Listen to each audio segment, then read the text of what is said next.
So I was able to get my hands on a skunk that Lawrence Ringo had held out of Salmon Creek since 1981. So Lawrence Ringo was one of the original CBD breeders, a pioneer in the CBD field. And he passed away a couple of years ago, and he and I were good friends.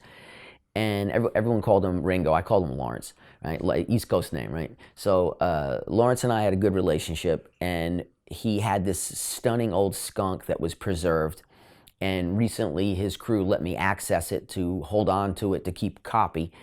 And it just has some of the most incredible burnt rubber, like when you were a kid and you had sneakers on and you dragged them on when you were a bicycle. That smell of burnt rubber is just so pungent and penetrating. Those type of old smells, they're things that can't be captured in concentrates. So skunks really work off of some of these incredible smells are esters, they're plant alcohols. And they make it so that you basically have to smoke it as flower, because as soon as we try to super concentrate or grab any of those, they flare right off because they're super volatile. So some of the cannabis that was incredible has to still be smoked as cannabis, which to me is what I'm trying to do. I'm trying to get into varieties that shine as flower, not as a concentrate, not as a rosin, not as a hash, but as flower, selected for floral production. And so through Ringo's 81 skunk, I'll get to go back into that time period.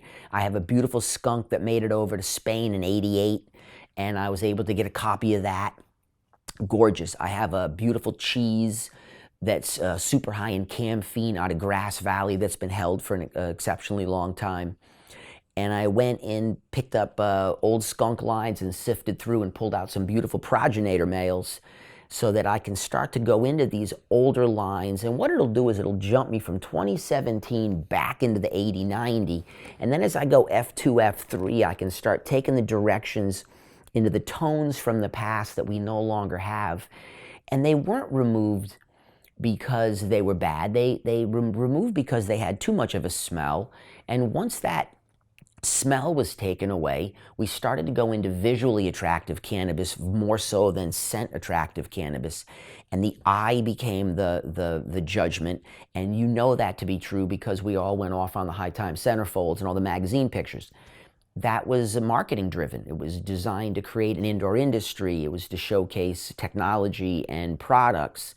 You could only visually see the flower, but the experience was negated, and so too was any other factor.